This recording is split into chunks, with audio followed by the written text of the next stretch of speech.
On the 7th of August, 1941, in the city of Calcutta,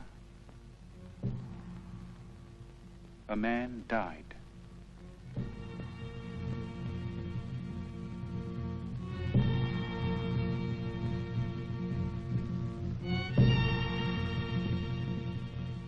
His mortal remains perished, but he left behind him a heritage which no fire could consume. It is a heritage of words and music and poetry, of ideas and of ideals, and it has the power to move us, to inspire us, today and in the days to come. We, who owe him so much, salute his memory.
Founded in the year 1690 by an Englishman named Job Charnock, Calcutta, 100 years ago, was a thriving metropolis. Queen Victoria was proclaimed Empress of India in 1877. As the capital of India, Calcutta was the seat of the Queen's government.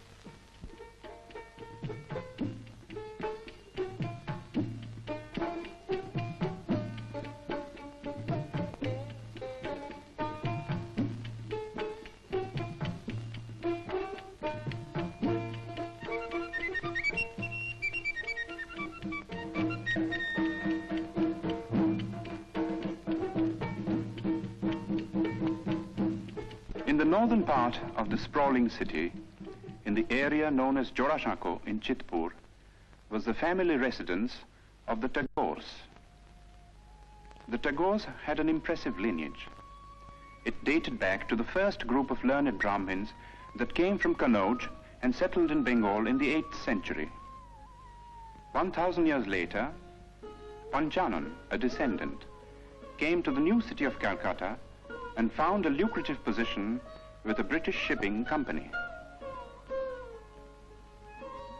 His grandson Nilmoni added to the family fortune and built the house at Jorashako.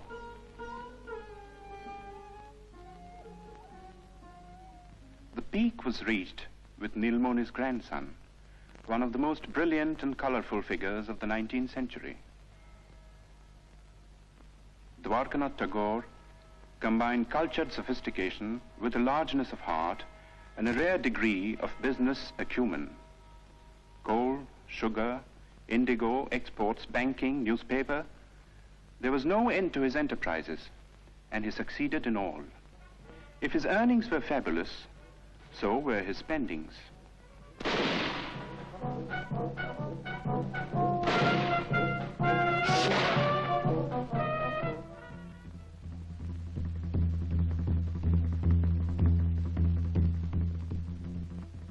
Although a Hindu and a Vaishnava, Dwarkanath defied the ban of Brahmin orthodoxy and twice went to England. There he had an audience with Queen Victoria, discussions with Gladstone, and dinner with men like Dickens, Thackeray, and Max Muller.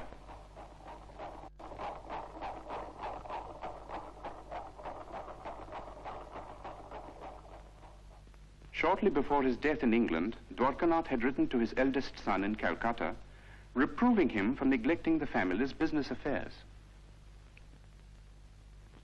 For some years past, young Rabindranath had been developing tendencies which might well have distressed his father. It began in a burning cart.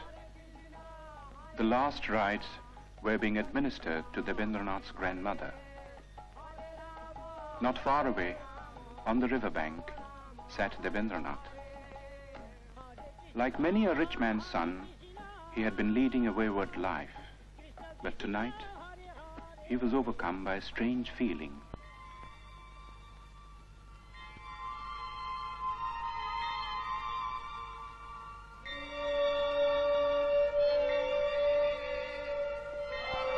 Worldly possessions seemed to lose their meaning for him. This led to a period of profound disquiet, followed by a ceaseless quest for the meaning of existence in the great source books of the East and West. He read the materialist philosophers of modern Europe, Locke, Hume, Bentham, and others, whose ideas were so much in vogue among the students of the time. Then he learned Sanskrit and read the Mahabharata. But peace of mind would not come until one day he chanced upon a torn page of a Sanskrit book. There was a sloka in it which said, "God is supreme and all-pervading. Enjoy by renunciation. Covet not another's wealth." This was a page of the Ishopanishad, edited by Raja Ram Mohan Rai. Ram Mohan had been a close friend of Dwarkanath's. As a boy, Rabindranath had a deep and silent admiration for the man. But the greatness of the Raja's vision and the magnitude and nobility of the tasks he had set before himself were beyond the boy's comprehension. Ram Mohan lived in times when India's spiritual heritage was being submerged in ritual and superstition.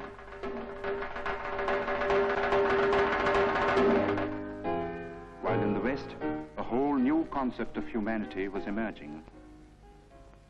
Ram Mohan advocated Western education for Indians because he wanted the new ideas of the West to spread in the country. He also wanted that we should respect what was old and true in our own heritage. In the Upanishads, for instance, which revealed to him the monotheistic basis of Hinduism. Ram Mohan's work was left unfinished by his death in England. But Rabindranath, inspired by the 2 lines of Sanskrit text, went on to prove himself to be the Raja's true spiritual son and heir.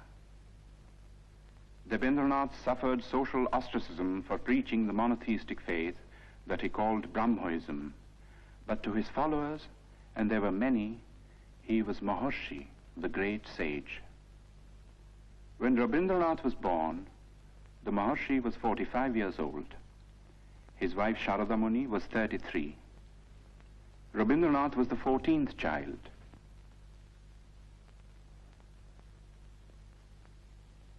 The eldest was Djendranath, poet, philosopher, mathematician. Second son Satyendranath translated the Gita and Meghdut in Bengali verse and became the first Indian member of the Indian civil service.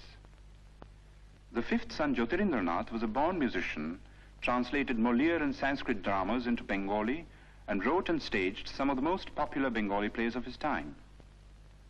Among the daughters was Sharna Kumari, the first woman novelist and the first woman to edit a journal in India.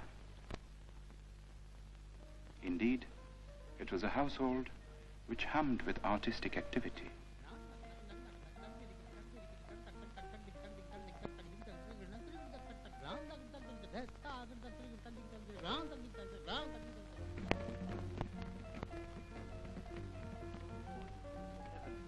Oh, earth, what else? Else shall I couple hell? Oh, fie, hold my heart. And you, my sinews, grow not instant old, but bear me stiffly up. Remember thee? For Roby, the time hadn't yet come to participate in the activities of the elders. Going out in the street was forbidden too, and this was indeed a pity, for nothing seemed more fascinating to the boy than the world outside.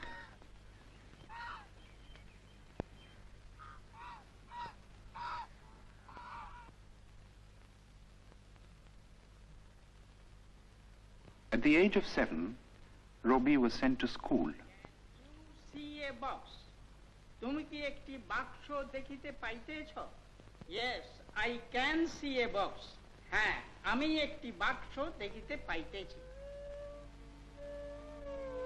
Yes, I can see a box.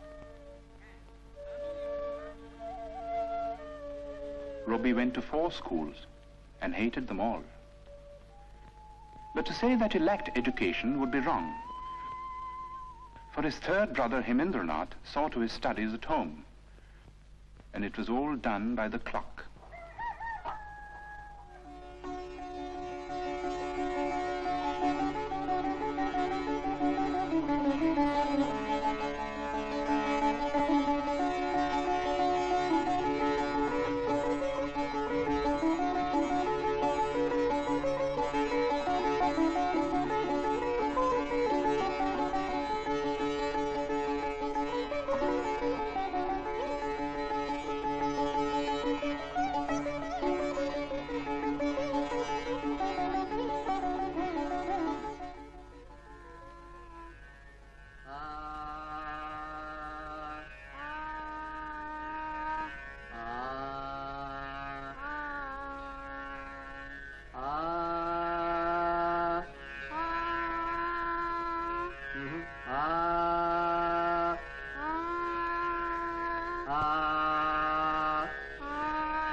When Robbie was 12, Rabindranath went on a trip to North India and took the boy with him.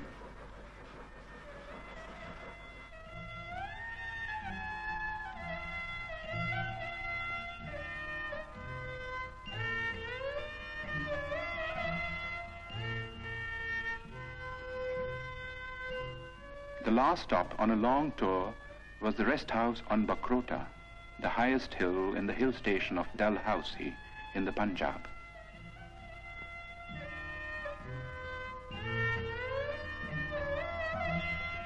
Robbie was told by his father to roam about on his own.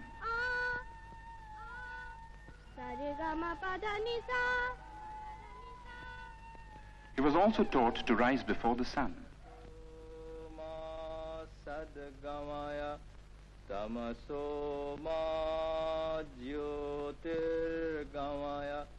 And to handle money and keep accounts.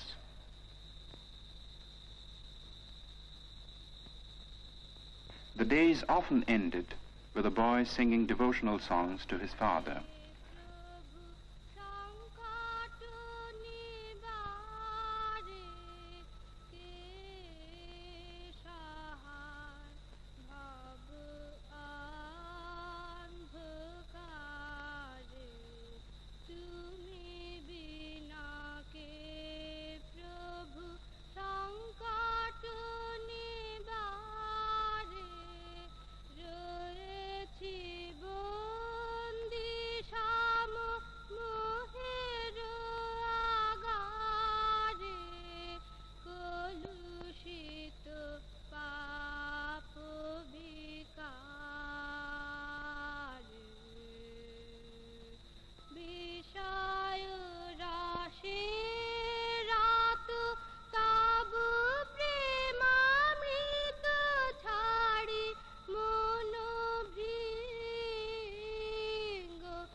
Robbie was 13 when his first book of verse, Kobi Kahini, came out. When Robbie was 16, Rabindranath brought out a literary magazine called Bharati, and Robbie found an admirable platform for his literary activities. The essays included pieces on European poets like Dante and Petrarch, whose acquaintance Robbie had made in Ahmedabad, in the library of his elder brother Satyendranath.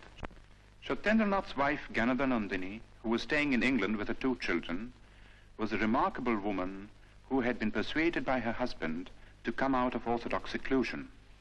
Robbie set out for England in the summer of 1878 and joined Ganadhanandini in Brighton. If the plan was to provide the boy with a proper education, it came to naught, for Robbie returned without completing his course of studies at the London University.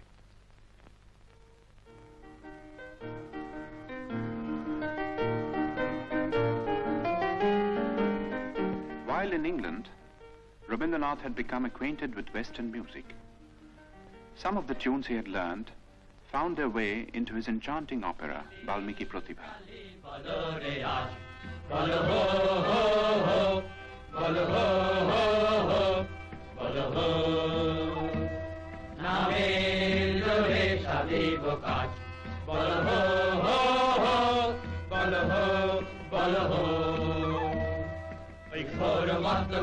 নিত্য রঙ্গ মাঝারে ওই লক্ষ লক্ষ যক্ষ লক্ষ ঘেরি শ্যামারে ওই লাট্ট পাট্ট কেশ ওই অট্ট অট্ট হাসে রে হা হা হা হা হা হা আরে বল রে শ্যামা মায়ের জয় জয় জয় জয় জয় জয় জয় জয় জয় জয় জয় আরে বল রে শ্যামা মায়ের জয় জয় জয়. There were other tunes, however, which came from classical Indian ragas, used for the first time in an operatic context.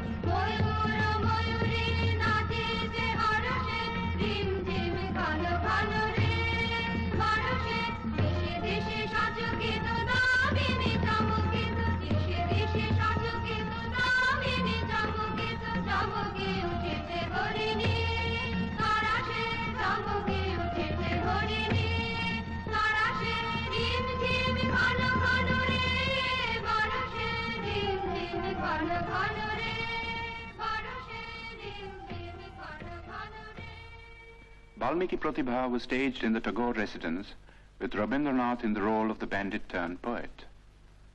The rest of the cast, too, was composed of members of the Tagore family, all gifted with varying degrees of talent for acting and music. Among those who saw and praised this performance was the greatest literary figure of the time, Bankim Chandra Chatterjee.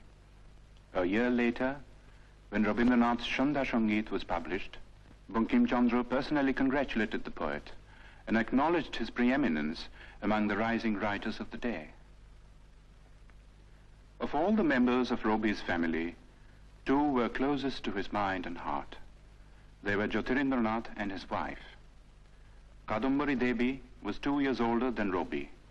She was his best friend and severest critic. Robi lived with these two for a time in a house in Sadar Street in South Calcutta.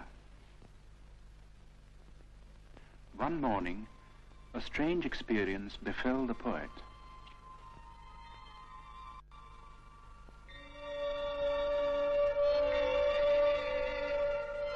One day, while I stood watching at early dawn, the sun sending out its rays from behind a tree, I suddenly felt as if some ancient mist had in a moment lifted from my sight, and the morning light on the face of the world revealed an inner radiance of joy.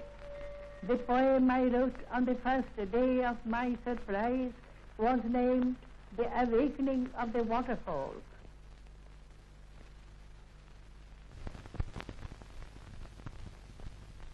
At the age of 22, Rabindranath married Bhavatarini Devi. The old-fashioned name was later changed to Mrinalini. 2 months before the wedding, Rabindranath had received a letter from his father in which he was asked to prepare himself to look after the family estates. After a period of initial training in the estates offices in Calcutta, Rabindranath found himself in the very heart of rural Bengal, in the region around the river Padma.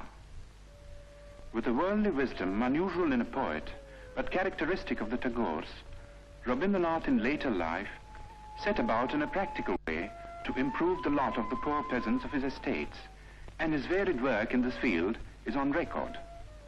But his own gain from this intimate contact with the fundamental aspects of life and nature, and the influence of this contact on his life and work, are beyond measure.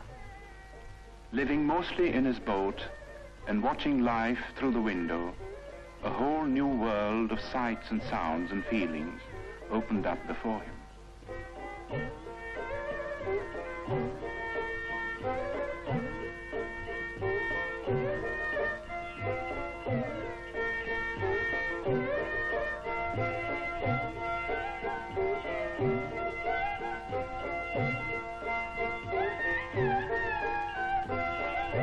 It was a world in which the moods of people and the moods of nature were inextricably interwoven. The people found room in a succession of great short stories, and nature in an outpouring of exquisite songs and poems. Dominant was the mood of the rains, exultant and terrible.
In 1901, Rabindranath was 40 years old. His already enormous output of poems and plays had been gathered in one big volume. It comprised 21 books and included Shonarturi, his first masterpiece. The same year, 1901, marked an event of a somewhat different nature. In Bolpur, in the district of Birbhum in West Bengal, Rabindranath had acquired some property in 1862, 1 year after Rabindranath was born. The property was made over to a board of trustees, and the deed specified that the place was to be used for meditation on the supreme formless being. According to the Maharshi's wishes, a seat of prayer and a temple of worship had been built, and close to the temple, a residential house which was called Shantiniketan, the abode of peace. Rabindranath had been worrying about the education of his children and had decided to start an experimental educational institution in Shantiniketan. It was to be a school, but not like the schools that had been the nightmare of his own childhood.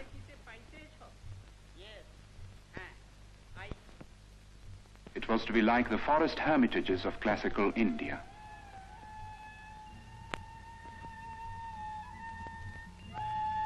But to bring it into being was not an easy task. For one thing, it cost money. Rabindranath was obliged to sell, among other things, the copyright of his books. His wife added her bit by selling her wedding ornaments. 2 months after the school was opened, she was taken ill. 3 months later, at the age of 29, she died. For Rabindranath, it was the beginning of a series of personal tragedies. 9 months after his wife's death, his second daughter Renuka passed away. The hardest blow of all came 4 years later. Youngest son Shomindro took after his father in many ways. He was only 13 when he fell a victim to cholera. It was in the midst of these bereavements that Rabindranath participated in one of the greatest political upheavals in the history of India. In December 1903 was published the decision of India's Governor-General Lord Curzon to split up Bengal into 2 provinces. The idea was to create a separate province with a Muslim majority, which would induce a rift between the 2 main religious groups and avert the possible growth of a united front against the government. But in proposing the partition, Curzon merely fanned the flame of patriotism that had been smouldering in the minds of certain visionaries all through the period of the Renaissance in Bengal. These men now came to the fore and led the millions to rise in protest.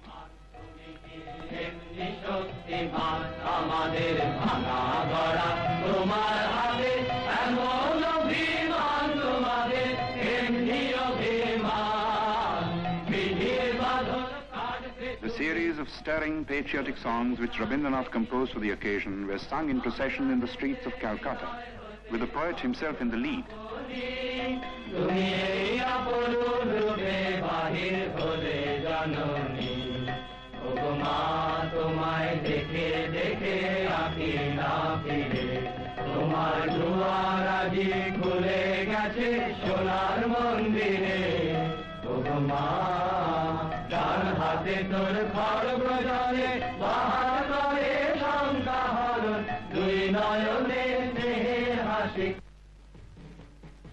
On October 16th, 1905, the partition became an accomplished fact.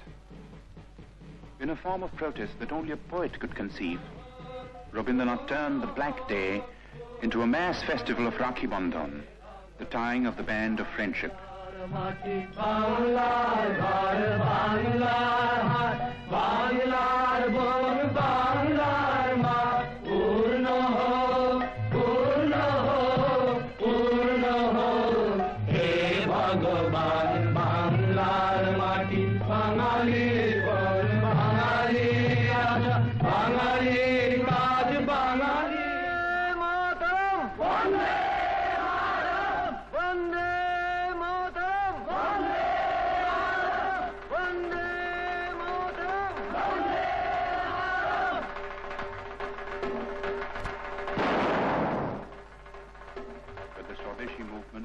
Fated to grow and assume a character which was not possible to foresee in its early stages. While admitting the bravery and patriotism of those who killed or were killed in a reckless bid for freedom, Rabindranath could not condone terrorism. He stated his credo in clear terms. The path of violence was not for India. Good could come only out of constructive work carried out in a spirit of tolerance. He had himself followed up his retirement from the political scene by devoting himself to the work of rural welfare in his estates. And there were other activities too. He was teaching at school, editing journals, and engaging himself in every conceivable form of literary activity. That his own countrymen now regarded him as their leading man of letters was proved by his 50th birthday celebrations in Calcutta. Sponsored by the Bengal Academy of Letters and attended by thousands, it was a unique occasion and the first time that such an ovation had been given a literary man in India. But to the outside world, Rabindranath was still an unknown name. The object of Rabindranath's visit to England in 1912 was to study the educational methods of the West and also to acquaint the West with his own work at Shantiniketan. He happened to carry with him on this occasion a notebook containing his own English translations of some of his songs, mainly from Gitanjali. He showed these translations to the English painter William Rothenstein, who had met him on an earlier visit to India. Rothenstein was so impressed that he sent a copy of the translation to the well-known Irish poet Yeats. In introducing the poems to a gathering of English writers and intellectuals, Yeats said, "I know of no man in my time who has done anything in the English language to equal these lyrics. Even as I read them in this literal prose translations, they are exquisite in style and thought." Gitanjali was published in England in the same year. There has rarely been another instance of a poet gaining world fame in like manner. The Nobel Prize came in 1913 and the knighthood in 1915, while war was raging in Europe.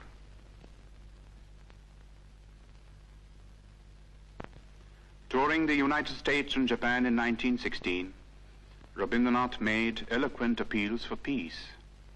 He felt that world peace could only be achieved through intellectual cooperation between nations. He said, "The call has come to every individual in the present age to prepare himself and his surroundings for the dawn of a new era, when man shall discover his soul in the spiritual unity of all human beings." Pursuing this noble idea of international cooperation, Rabindranath gave the school at Shantiniketan a new status and a new name, Yatra Vishwam Bhavati Ekaniram, where the world becomes a single nest. This was the motto of the Vishwa Bharati. It was inaugurated on the 24th of December, philosopher Brajendranath Sheel presiding.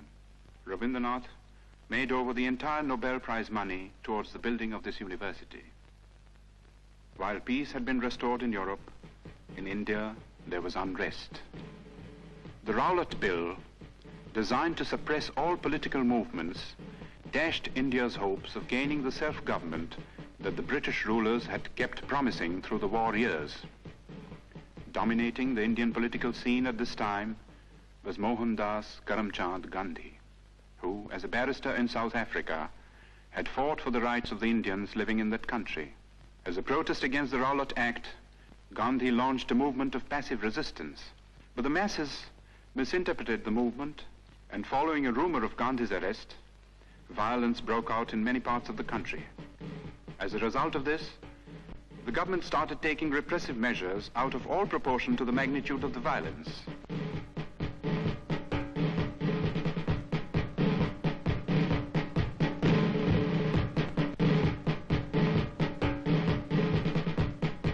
In the Punjab, martial law was declared.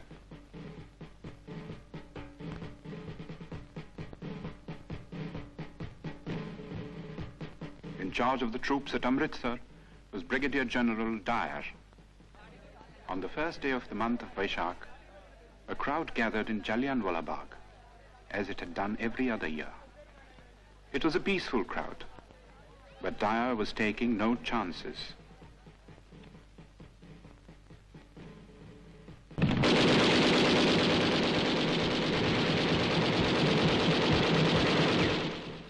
News of the Amritsar incident was suppressed by the government, but details filtered through to other parts of the country, and even to the abode of peace.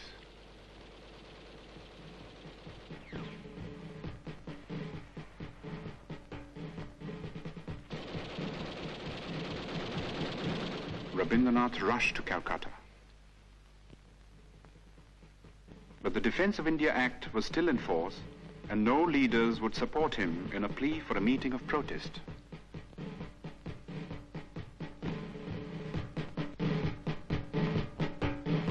At 4 o'clock in the morning of May the 30th, Rabindranath finished writing a letter.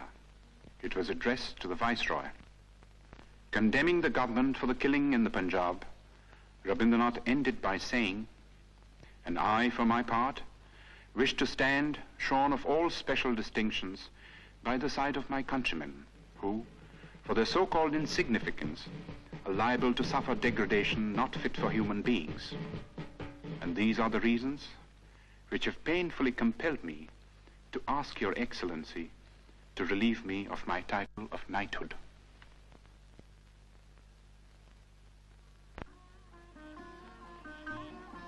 The next 10 years of Rabindranath's life were filled with ceaseless activity. The urge to travel and the necessity to collect funds for his university took him to all parts of the world. And the West, as much as the East, welcomed him with open arms.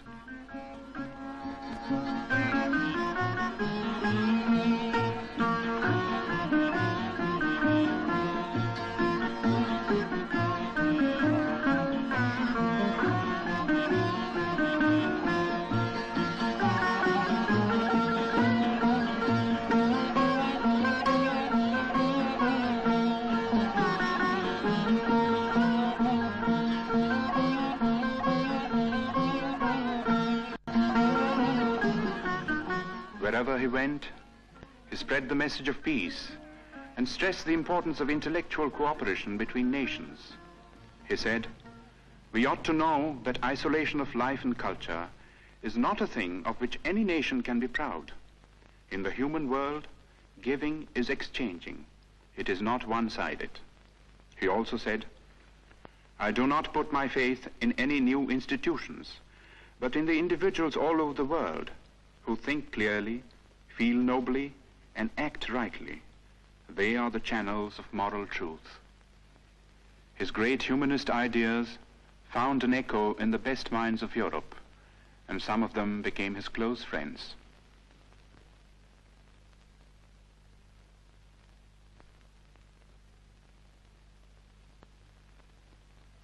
In the meanwhile, the institution at Shantiniketan had come a long way from its modest beginnings.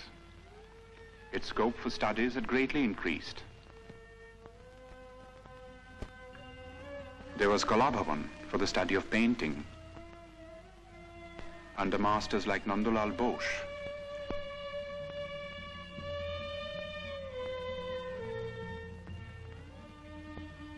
Who was himself a pupil of Rabindranath, the poet's nephew. The Sangeet Bhavan, which neglected no branch of Indian music, had also grown under Dinendranath, another nephew of the poet. Special provisions were made for conducting Oriental studies, and scholars came from all over the world, stayed to lecture, for research, to exchange ideas. Such men were Levy, Winternitz, Lesny, Stenkonov. And there were some Europeans who did even more than that. Charles Freer Andrews, a missionary who was present at Yeats' reading of Gitanjali, and William Winstanley Pearson, who also met the poet in England, came to the ashram in its early days and stayed on until their death, working with a selfless devotion to the poet and his cause that few Indians could equal. Leonard Elmhurst was another Englishman whom Tagore had met in America. He was drawn by the poet's personality, came over to Shantiniketan, and took charge of the School of Rural Handicrafts, another of Rabindranath's experiments at Shurul, 2 miles from Shantiniketan. His last European tour began with a visit to Oxford, where he delivered the series of Hibbert lectures, which were later published as The Religion of Man. It was also on this last trip that Rabindranath went to Soviet Russia for the first time.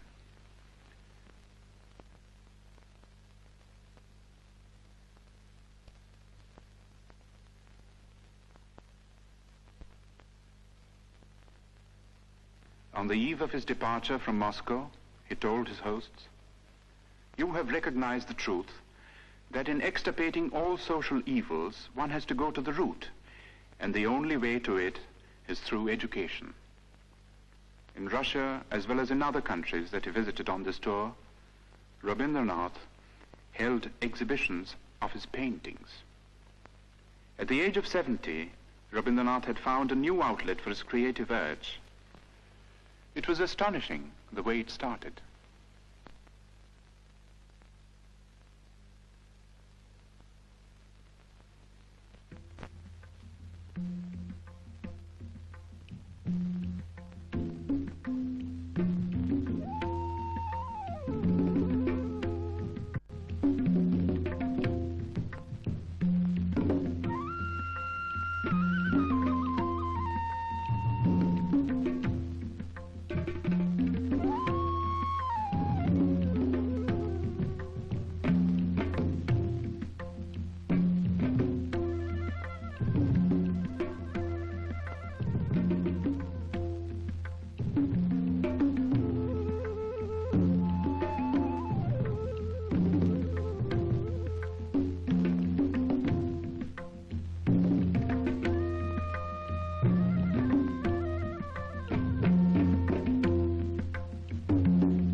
In 1931, the leading citizens of Calcutta united in an appeal to observe the poet's 70th birthday. It was celebrated in a manner that was truly worthy of the occasion.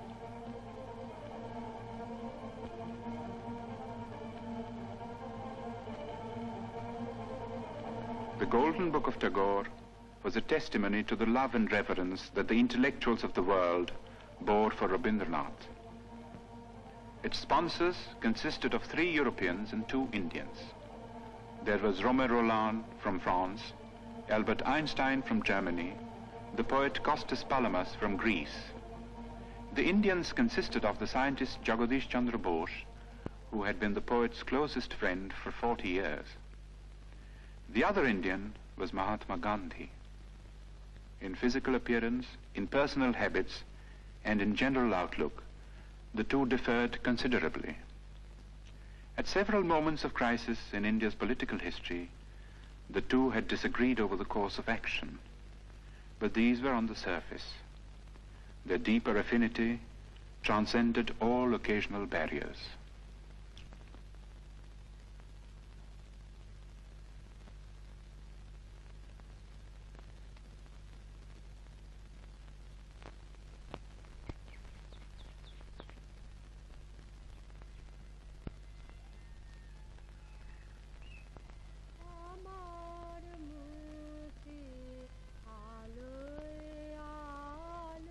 The last years of the poet's life were spent largely in his beloved Shantiniketan.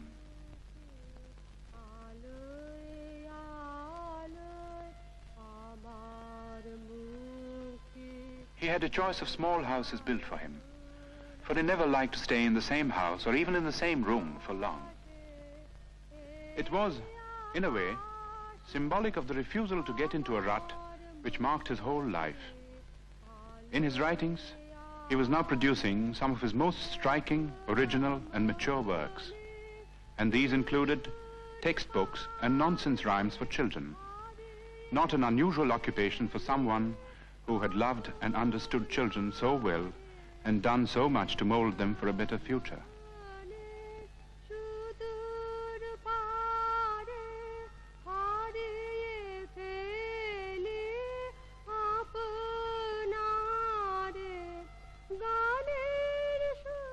His health was failing, but calls of duty, which he was ever ready to answer, gave him little rest.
On the 7th of May, 1941, Rabindranath was 80 years old.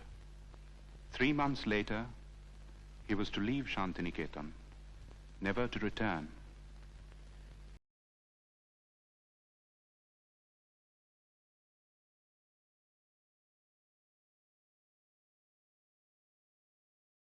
House in Calcutta, fatally ill. In this house, once upon a time, a boy roamed the corridors.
In the course of this message, Rabindranath said, "I had at one time believed that the springs of civilization would issue out of the heart of Europe.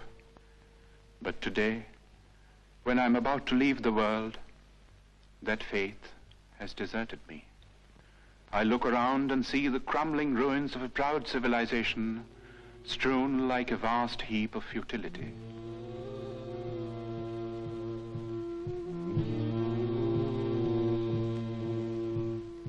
And yet, I shall not commit the grievous sin of losing faith in man.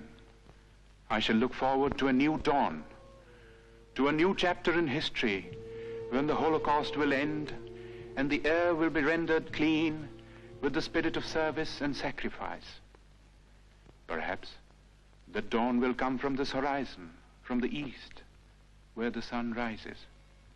On that day, will unvanquished man retrace his path of conquest, surmounting all barriers to win back his lost human heritage."